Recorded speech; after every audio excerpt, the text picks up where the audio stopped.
Hello students, इससे पहले हमने कक्षा 11 के पाठ 5 घर की याद के बारे में अध्ययन किया था।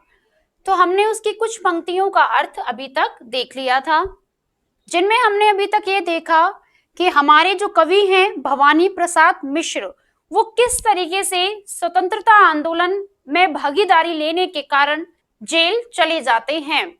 जेल अथवा कारावास में जब वे अपने दिनों को काट रहे थे, उस समय उन्हें अपने घर की याद सताने लगती है, वो अपने घर के विषय में सोचने लगते हैं। इन्हीं पंक्तियों को अब हम आगे बढ़ाते हुए पार्ट 2 में देखते हैं कवि और क्या क्या सोचता है। हम देखते हैं आगे। पिताजी जिनको बुढ़ापा एक क्षण भी नहीं व्यापा, जो अभी भी दौड़ जाएं, जो अभी भी खिलखिलाएं,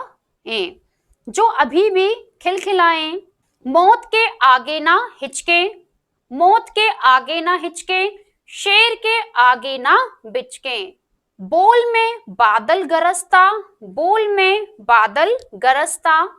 काम में झंझा लरसता।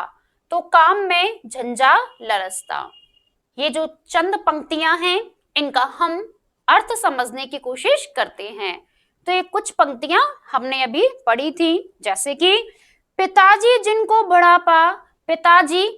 बुढ़ापा एक क्षण भी नहीं व्यापा, जो अभी भी दौड़ जाएं, जो अभी भी खिलखिलाएं। तो इन पंक्तियों का हम अर्थ देख सकते हैं। कवि कहता है कि उसके पिताजी अब बूढ़े हो गए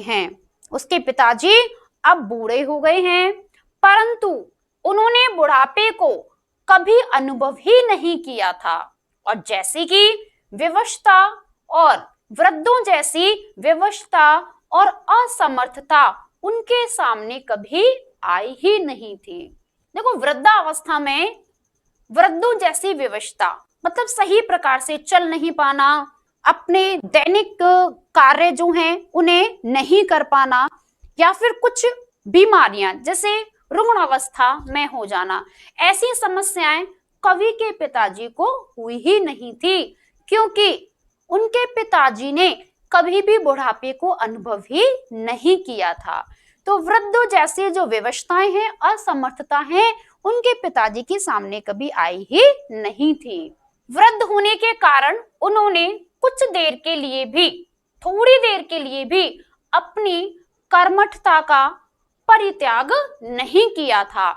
वह इस उम्र में भी दौड़ लगा सकते हैं और साथ ही खिलखिलाकर भी हंस सकते हैं। वह बुढ़ापे का रोना नहीं रोते हैं, उनके पिताजी, और दौड़ते भागते रहते हैं, मुस्कुराते हैं, हंसते हैं इत्यादि। तो बच्चों, हमने देखा कि उनके पिताजी जिनको बुढ़ापा नहीं आया है, वैसे तो वो वृद्ध हो चुके हैं, लेकिन वृद्धों जैसी कोई भी बात उनमें नहीं दिखाई देती है। ना तो शारीरिक रूप से वो वृद्ध दिखाई देते हैं और ना ही मानसिक रूप से वो वृद्ध दिखाई देते हैं। वो अपने बुढ़ापे का रोना नहीं रोते हैं, वो इस उम्र में भी दौड़ लगाते हैं। यहाँ कर्मठता शब्द से तात्पर्य है कर्म करने से। वो सदैव अपने कर्मों में ही तत्पर रहते हैं, लीन रहते हैं, इसीलिए उन्हें बुढ़ापे का एहसास नहीं होता है। कुछ और पंक्तियों को देखते हैं। मौत के आगे ना हिचके, शेर के आगे ना बिचके, बोल में बादल गरजता, काम में झंझा लरसता।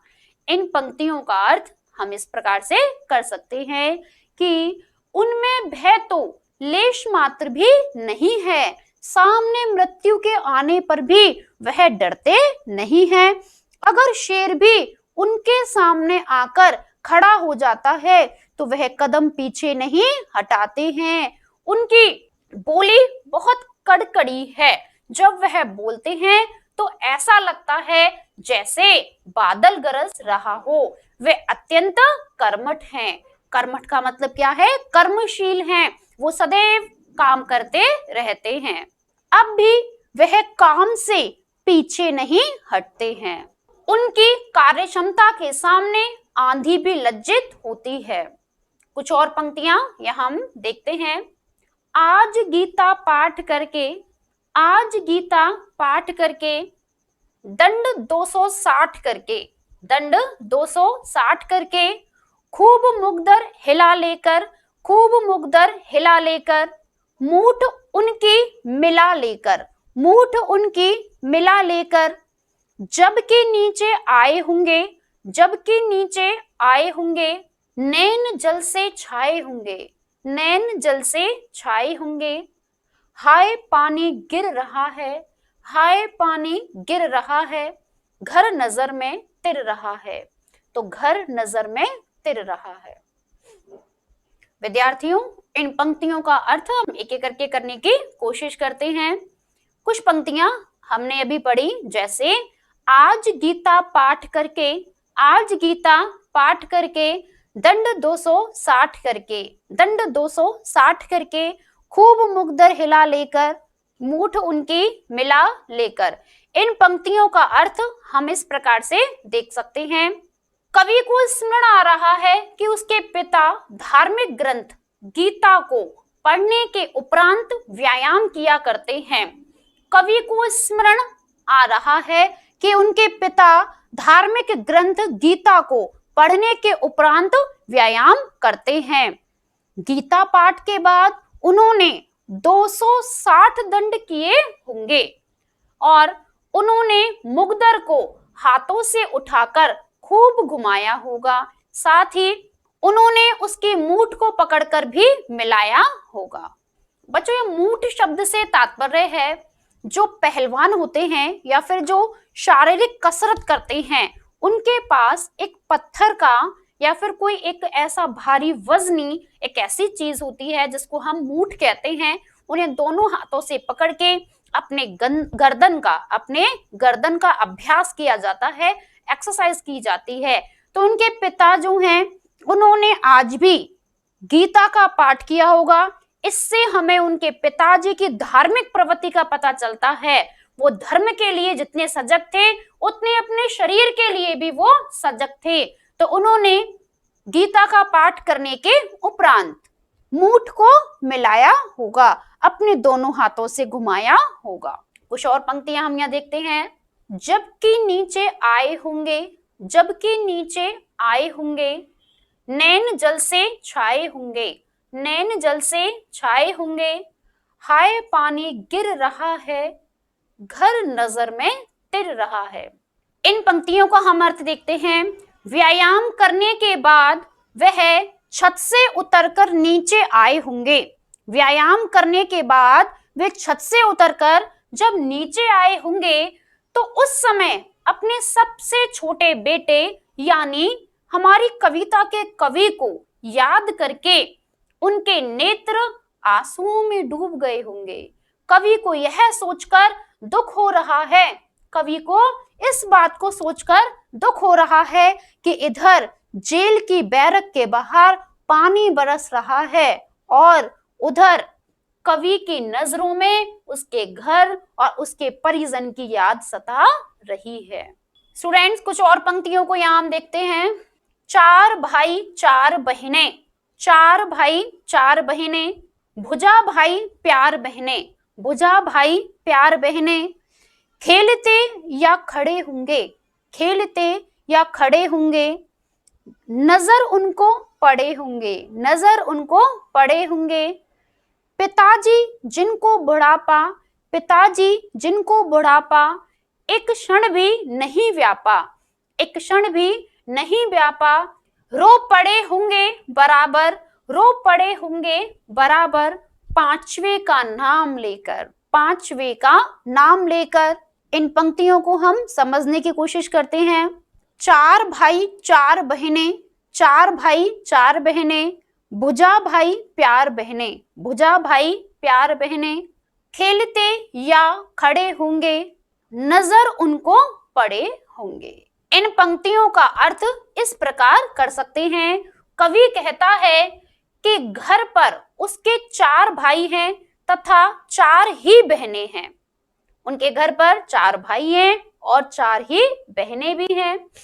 भाई एक दूसरे की बाह के समान सुरक्षा और सहयोग करने वाले हैं, तो वहीं बहनें भी सभी भाई बहनों को प्यार और स्नेह देने वाली हैं। जब कवि के पिता छत से नीचे आए होंगे तो उनको अपने पुत्र पुत्रियां दिखाई दिए होंगे। वे या तो खेल रहे होंगे अथवा घर में ही खड़े होंगे। कुछ और पंक्तियों को देखते हैं। पिताजी जिनको बुढ़ापा एक क्षण भी नहीं व्यापा, एक क्षण भी नहीं व्यापा, रो पड़े होंगे बराबर, 5वें का नाम लेकर। बच्चों यहाँ पर यही रहस्य वाली बात है। ये 5वां कौन है आपको पहले ही मालूम है, ये 5वें हमारे कवि हैं। तो चलो इन पंक्तियों का अर्थ करते हैं। पिताजी आयु से बूढ़े अवश्य हो चुके हैं, पिताजी आयु से तो अवश्य बूढ़े हो चुके हैं, परंतु बुढ़ापा उनको तनिक भी व्याप्त नहीं हुआ है। वह क्षण भर भी स्वयं को बुढ़ापे के कष्टों और दुर्बलता से प्रभावित नहीं पाते हैं। अपने 5वें पुत्र को वो इस समय जो कि जेल में बंद है, स्मरण करके पुत्र प्रेम के कारण वे निरंतर रोते रहे होंगे। ऐसा कवि सोच रहा है जेल के अंदर कि 5वां जो कि मैं हूं, मेरे विषय में सोच करके मेरे पिताजी जो कभी भी वृद्धावस्था के कष्टों से दुखी नहीं हुए, लेकिन मुझे घर पर ना देखकर, मुझे अपने बच्चों के बीच में ना पाकर वो अवश्य ही दुखी हुए होंगे। आगे देखते हैं। उनका रुदन रुकने का नाम ही नहीं ले रहा होगा। विद्यार्थियों कुछ और पंक्तियां देखते हैं। 5वां मैं हूं अभागा। अब यहाँ पर कवि ने एक्सप्लेन कर दिया है हमें, यहाँ विस्तार से हमें बता रहे हैं कवि कि वे 5वां कौन है। वह 5वां मैं हूं, जिसे सोने पर सुहागा पिताजी कहते रहे हैं, जिसे सोने पर सुहागा पिताजी कहते रहे हैं, प्यार में बहते रहे हैं। आज उनके स्वर्ण बेटे लगे होंगे उन्हें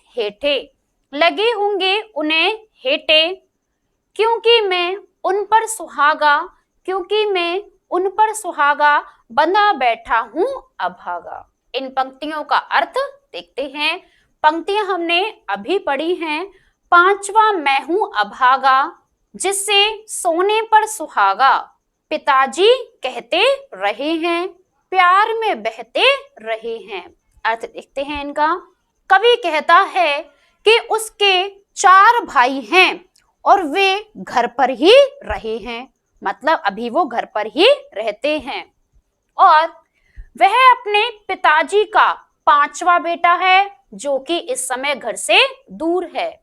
घर से दूर होने के कारण पिता के मन में उसके प्रति और अधिक प्रेम उमड़ रहा होगा।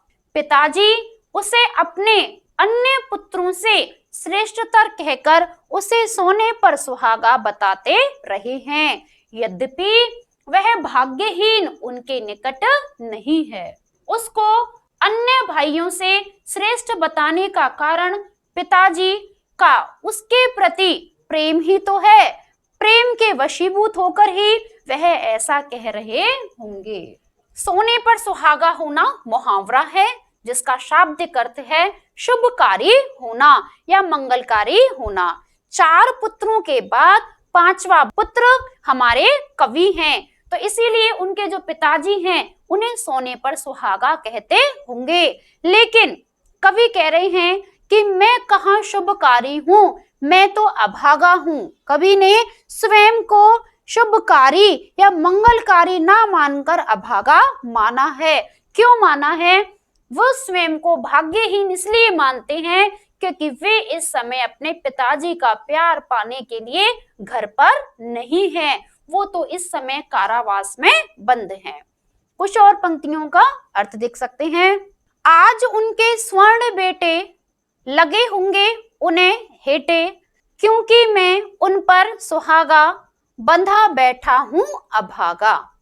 इन पंक्तियों का अर्थ देखते हैं।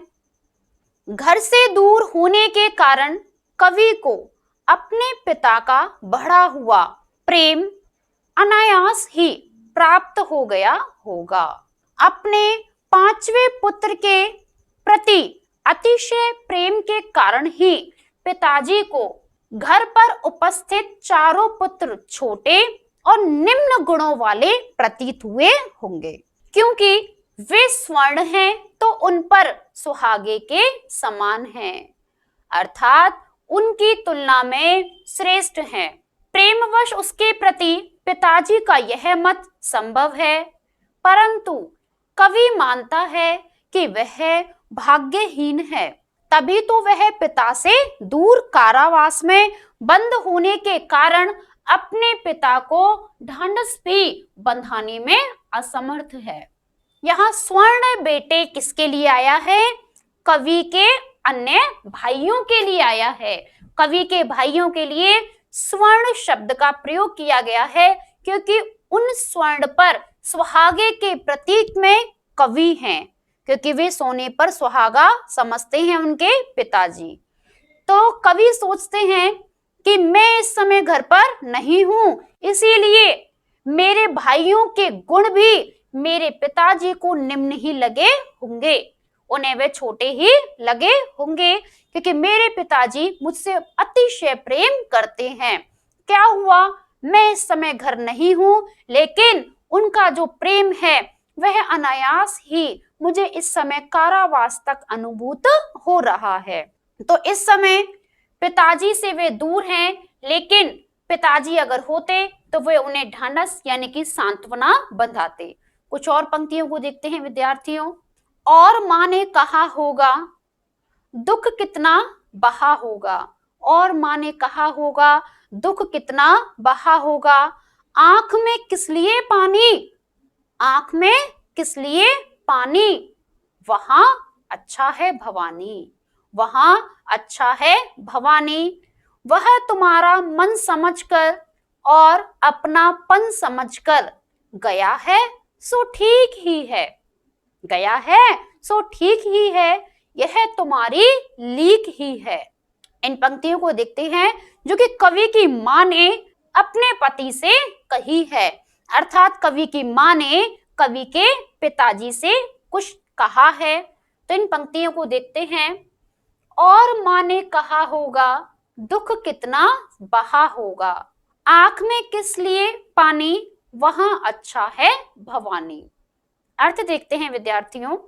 कवि सोचता है कि घर पर रोते हुए देखकर माँ भी बहुत दुखी हुई होंगी और उन्होंने पिताजी को सांत्वना देते हुए कहा होगा कि आपकी आंखों में आंसू क्यों भर आए हैं, आप अपने पुत्र भवानी की कुशलता के प्रति चिंतित हैं, व्यर्थ ही संशय ना करें, हमारा पुत्र भवानी वहां कुशल तथा सानंद होगा। कवि सोचता है कि ना जाने कितना दुख आंसुओं के रूप में पिताजी की आंखों से बह गया होगा। कवि ने यहाँ अपनी माँ के हृदय की मार्मिक वेदना को व्यक्त किया है, लेकिन माँ जो सब कुछ सहन कर लेती हैं, लेकिन परिवार के सभी सदस्यों को किस प्रकार सांत्वना देती हैं, उन्हें परेशान होने से रोकती हैं, ये हम यहाँ देखते हैं। तो और पंक्तियों को देखते हैं।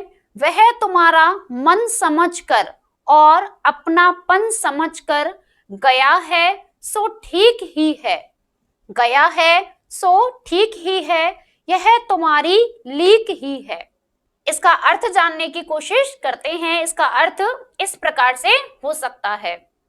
माँ ने पिताजी को बताया होगा कि आपका पुत्र तो आपकी ही इच्छा समझकर ही देश की स्वतंत्रता के लिए जेल गया है। वह जानता है कि आप उससे कितना अपनत्व रखते हैं और आपकी भावना और अपनत्व के कारण ही वह जेल गया है। तो इसमें कोई दोष भी नहीं है, देश की स्वतंत्रता के लिए त्याग करना और कष्ट उठाना तो आपके परिवार की परंपरा है। आपके बेटे ने भी इसी का निर्वाह किया है। कवि के घर पर कवि की अनुपस्थिति में क्या होता है, तो पंक्तियों से समझने का प्रयास करते हैं। पांव जो पीछे हटाता, माँ और क्या कह रही हैं, पांव जो पीछे हटाता कोख को मेरी लजाता। इस तरह हो ना कच्चे, पढ़ेंगे और रो बच्चे। पिताजी ने कहा होगा, पिताजी ने कहा होगा, हाय कितना सहा होगा। कहाँ मैं रोता कहाँ हूँ, कहाँ मैं रोता कहाँ हूँ, धीर में खोता कहाँ हूँ, धीर में रोता कहाँ हूँ। इन पंक्तियों का अर्थ हम जानेंगे। हमने अभी पंक्तियां पढ़ी हैं। पाँव जो पीछे हटाता कोख को मेरी लजाता। कवि कल्पना कर रहा है कि उसके पिता को दुखी देखकर उसकी माता ने कहा होगा, आपका दुखी होना उचित नहीं है, क्योंकि यदि आपका पुत्र भवानी देश की स्वतंत्रता के संघर्ष में भाग यदि नहीं लेता और जेल भी नहीं जाता तो वह अपनी माता के अपमान का कारण बन जाता। मुझे लोगों को यह कहते हुए सुनकर लज्जा आती है कि वह कायर किस माता का बेटा है। कुछ और पंक्तियां देखते हैं। इस तरह हो ना कच्चे, पढ़ेंगे और रो बच्चे। इन पंक्तियों का अर्थ हम कर सकते हैं। आपके पुत्र ने अपना कर्तव्य पूरा किया है, अतः इस प्रकार मन छोटा करना आपके लिए ठीक नहीं है। उसने तो आपके परिवार की परिपाटी को ही आगे बढ़ाया है। आपके परिवार में देश हित के लिए त्याग बलिदान की परंपरा रही है। आपके पुत्र ने उसी का पालन किया है। कुछ और हमारी पंक्तियां इस प्रकार से थी। पिताजी ने कहा होगा, हाय कितना सहा होगा। कहाँ मैं रोता कहाँ हूँ, धीर में खोता कहाँ हूँ। इन पंक्तियों का अर्थ देखते हैं। जब कवि के पिता ने कवि के कारावास पर दुखी होते हुए कहा होगा कि बेचारा भवानी कारावास में क्या क्या ना सह रहा होगा, तो उस समय कवि कहता है कि वह कहाँ रो रहा है, कारावास में वह धीरज नहीं खो रहा था, अतः उसके पिता को उसके लिए दुखी नहीं होना चाहिए। कवि अपने पिता को दुखी नहीं देख सकते हैं, इसीलिए वो कहते हैं कि मैं यहाँ कारावास में सही हूँ, मैं सुखी हूँ, मैं धैर्य नहीं खो रहा हूँ, जिससे कि उनके पिता घर पर अपने पुत्र की याद में दुखी ना हो। स्टूडेंट्स, कुछ और पंक्तियों को देखते हैं। हे सजीले हरे सावन, हे सजीले हरे सावन, हे कि मेरे पुण्य पावन। तुम बरस लो वेना बरसे, तुम बरस लो वेना बरसे, पांचवे को वेना तरसे। मैं मजे में हूँ सही है, मैं मजे में हूँ सही है, घर नहीं हूँ बस यही है। किंतु यह बस बड़ा बस है, किंतु यह बस बड़ा बस है, इसी बस से सब विरस है। बहुत ही अच्छी पंक्तियां हैं यहाँ इस कविता की। हम एक बार फिर से दोहरा लेते हैं इन पंक्तियों को। हे सजीले हरे सावन, हे कि मेरे पुण्य पावन, तुम बरस लो वेना बरसे, पांचवे को वेना तरसे। हम अर्थ करते हैं इन पंक्तियों का।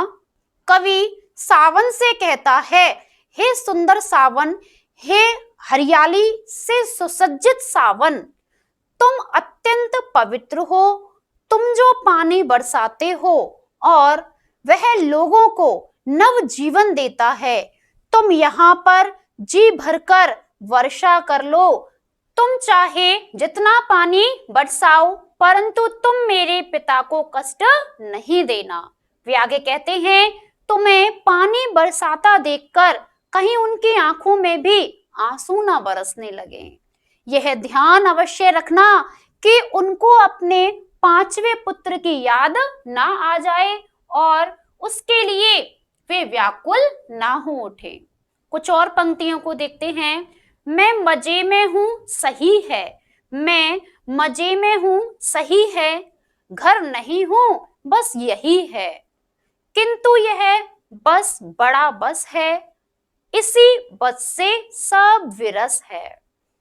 बड़ी मजेदार पंक्तियां हैं विद्यार्थियों। पंक्तियों का अर्थ देखते हैं। तुम उनको बताना कि मैं जेल में अत्यंत प्रसन्न हूं। कवि किनसे कह रहे हैं? सावन से कह रहे हैं, सावन के पानी से कह रहे हैं कि हे सजीले सावन, तुम उनको बताना कि मैं जेल में अत्यंत प्रसन्न हूं, मुझे यहाँ कोई कष्ट नहीं है। केवल इतनी सी बात है कि मैं घर पर नहीं हूं और पिताजी से दूर मैं जेल में हूं। पिताजी से दूर मैं जेल में हूं, किंतु केवल इतनी सी बात के लिए कि मैं घर पर नहीं हूं। मेरे लिए भले साधारण सी बात हो, पर मेरे परिवार से इसे सहना आसान बात नहीं है। लेकिन मेरे परिवार को इसे सहना आसान बात नहीं है। मेरे कारावास ने मेरे पारिवारिक जीवन को रसहीन कर दिया है, यही बात मुझे उदास कर देती है। कवि भवानी प्रसाद मिश्र कारावास के दौरान अपने घर की याद करते हुए और क्या कहते हैं? उस सावन की बारिश को संबोधित करते हुए वो उससे और क्या कहते हैं? तो हम यहाँ कुछ पंक्तियां और देखते हैं। किंतु उनसे यह ना कहना, उन्हें देते धीर रहना। किंतु उनसे यह ना कहना, उन्हें देते धीर रहना। उन्हें कहना लिख रहा हूं, उन्हें कहना लिख रहा हूं, उन्हें कहना पढ़ रहा हूं। काम करता हूं कि कहना, नाम करता हूं कि कहना। चाहते हैं लोग कहना, मत करो कुछ शोक कहना। विद्यार्थियों, हम इन पंक्तियों का अर्थ देख लेंगे। अर्थ करने से पहले हम पंक्तियों को फिर से एक बार दोहरा लेते हैं। किंतु उनसे यह ना कहना, उन्हें देते धीर रहना। उन्हें कहना लिख रहा हूं, उन्हें कहना पढ़ रहा हूं। इन पंक्तियों का अर्थ देखते हैं। कवि सावन को निर्देश देता है कि वह उसके पिता को यह ना बताए कि घर से दूर रहना उसको कितना दुख देता है और वह घर की बहुत याद करता है। इससे तो उसके पिता की चिंता और बेचैनी और ज्यादा बढ़ जाएगी। वह कहते हैं वह तो उनको धैर्य बंधाता रहे। कवि सावन के महीने को संबोधित करते हुए कहते हैं, हे सावन, तुम मेरे पिताजी को कुछ भी मेरे विषय में मत कहना, उन्हें तो सिर्फ तुम धैर्य बंधाते रहना। वह उनसे कहे कि भवानी जेल में खूब आराम से है, वह वहां पढ़ लिख रहा है, काम भी कर रहा है तथा अपने परिवार का नाम रोशन कर रहा है और प्रसन्नता पूर्वक रह रहा है।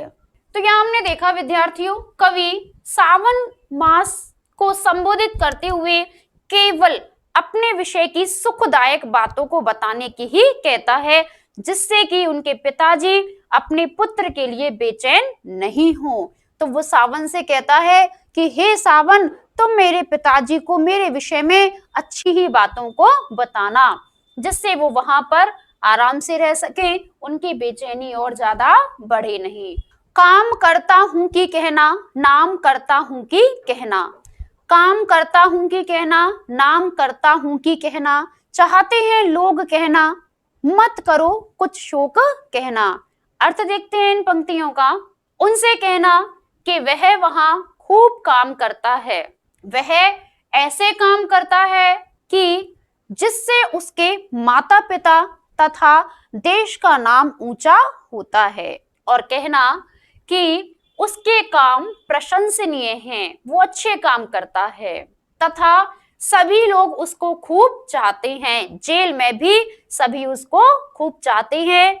और ऐसी स्थिति में उन्हें अपने पुत्र भवानी के लिए दुखी होने की कोई आवश्यकता नहीं है। और पंक्तियां देखते हैं। और कहना मस्त हूं मैं, काटने में व्यस्त हूं मैं, वजन 70 शेर मेरा और भोजन ढेर मेरा, कूदता हूं खेलता हूं, दुख डटकर ठेलता हूं। और कहना मस्त हूं मैं, यो ना कहना अस्त हूं मैं। पंक्तियों को दोहरा के एक बार अर्थ देखते हैं। पंक्तियां थी, और कहना मस्त हूं मैं, काटने में व्यस्त हूं मैं, वजन 70 शेर मेरा और भोजन ढेर मेरा। अर्थ देखते हैं इसका। कवि सावन से कहता है, हे सुंदर पवित्र सावन, तुम मेरे पिता को बताना कि मैं जेल में रहकर आनंद से हूँ तथा चिंता मुक्त हूँ। मैं कपास से चरखे पर सूत काटता हूँ और मैं पूरी तरह स्वस्थ भी हूँ तथा मेरे शरीर का भार 70 शेर हो गया है। मुझे खूब भूख लगती है और मैं ढेर सारा भोजन करता हूँ। और पंक्तियों को देखते हैं। कूदता हूँ खेलता हूँ, दुख डटकर ठेलता हूँ, और कहना मस्त हूँ मैं, यूं ना कहना अस्त हूँ मैं। अर्थ देखते हैं विद्यार्थियों। मैं जेल में रहकर खूब खेलता कूदता हूँ, मैं साहस पूर्वक दुखों को अपने से दूर धकेल देता हूँ। दुख तो मेरे पास आते ही नहीं हैं। तुम पिताजी से कहना कि मैं जेल में मस्ती भरा जीवन जी रहा हूँ। तुम भूल कर भी उनसे यह मत कह देना कि मैं यहाँ निराश होकर जी रहा हूँ। या मैं बताना चाहूंगी विद्यार्थियों, कवि निराश क्यों है जेल में?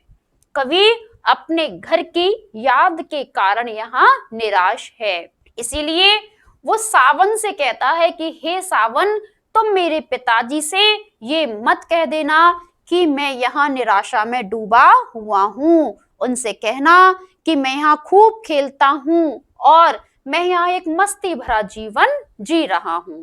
काम करने में मेरा मन नहीं लगता है। ऐसा मेरे घर पर मेरे पिताजी से मत कहना। और पंक्तियों का अर्थ देखते हैं। हाय रे ऐसा ना कहना, हाय रे ऐसा ना कहना है कि जो वैसा ना कहना, कहना देना जागता हूं मैं, आदमी से भागता हूं मैं, कहना देना मौन हूं मैं, खुद ना समझूं कौन हूं मैं, देखना कुछ बक ना देना, उन्हें कोई शक ना देना, उन्हें कोई शक ना देना। हम इन पंक्तियों को एक बार दोहरा कर अर्थ देखने की कोशिश करेंगे। हमने अभी पंक्ति पढ़ी थी, हाय रे ऐसा ना कहना है कि जो वैसा ना कहना, कहना देना जागता हूं मैं, आदमी से भागता हूं मैं। अर्थ देखते हैं विद्यार्थियों। कवि सावन से कहता है कि तुम मेरे पिता से वही बातें कहना जिनसे वह चिंता मुक्त रहे तथा व्यर्थ में ही मेरी चिंता ना करें। हाय, तुम उनसे कुछ ऐसी वैसी बात मत कह देना। यहाँ जेल की जो वास्तविकता है वह तुम भूल कर भी मेरे पिताजी से मत कह देना। कवि कहते हैं कि तुम सच्चाई को उनके सामने प्रकट नहीं करना। तुम उनसे यह मत कहना कि जेल में रहकर मुझे नींद नहीं आती है। तुम यह भी मत बताना कि मुझे लोगों पर शंका होती है तथा मैं उनसे मिलने जुलने में भी कतराता हूँ। आपने देखा होगा विद्यार्थियों, जब काफी समय तक किसी व्यक्ति को किसी जेल में अथवा कमरे में बंद कर दिया जाता है तो वह इंसान दूसरे इंसानों को देख करके भयभीत होने लगता है। कुछ ऐसा ही यहाँ कवि के साथ भी हुआ है। वो ये कहते हैं कि इस समय मेरी स्थिति ऐसी है, मैं किसी दूसरे मनुष्य को देख करके भयभीत होने लगता हूँ, लेकिन मेरे विषय में ऐसी नकारात्मक बातें मेरे पिताजी से मत कहना, अन्यथा उन्हें दुख की अनुभूति होगी। कुछ और पंक्तियों को देखते हैं। कहना देना मौन हूं मैं, खुद ना समझूं कौन हूं मैं, देखना कुछ बक ना देना, उन्हें कोई शक ना देना। अर्थ देखते हैं बच्चों।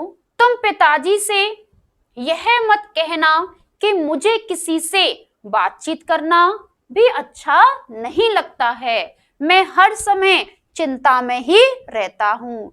मैं बता देती हूँ किसकी चिंता में रहेंगे कवि, अपने घर के विषय में चिंतित हैं वो, कि उनकी अनुपस्थिति में उनके घर पर क्या हो रहा होगा। इस समय वे स्वतंत्रता प्राप्ति के आंदोलन में भाग लेने के कारण जेल में हैं, कारावास में हैं, तो उन्हें हमारे देश की भी चिंता होती है और साथ ही साथ वो अपने घर की भी चिंता करते हैं। मुझे घर की याद सताती है, मैं यह भी भूल जाता हूँ कि मैं हूँ कौन, देखो तुम ऐसी वैसी कोई बात उनसे मत कहना, ऐसा कुछ मत कह देना कि जिससे उनके मन में व्यर्थ की आशंका उत्पन्न हो जाए। और पंक्तियों को देखते हैं। हे सजीले हरे सावन, हे कि मेरे पुण्य पावन, तुम बरस लो वे ना बरसे, पांच वे को वे ना तरसे। पंक्तियों को एक बार दोहरा लेते हैं अर्थ करने से पहले। हे सजीले हरे सावन, हे कि मेरे पुण्य पावन, तुम बरस लो वे ना बरसे, पांच वे को वे ना तरसे। अर्थ देखते हैं। कवि सावन से कहता है, हे सुंदर सावन, तुम अत्यंत पवित्र हो, तुम जल की वर्षा करके लोगों का कल्याण करते हो, तुम आज पानी बरसा रहे हो तो खूब वर्षा करो, परंतु इस बात का ध्यान रखना कि तुम्हें बरसता देखकर मेरे पिताजी को मेरी याद नहीं आए और उनके नेत्रों से आंसुओं की वर्षा ना होने लगे। ऐसा ना हो कि वर्षा होते देखकर वह अपने पांचवे पुत्र यानी कवि को, जो इस समय उनसे दूर जेल में है, उससे मिलने के लिए तड़प उठे।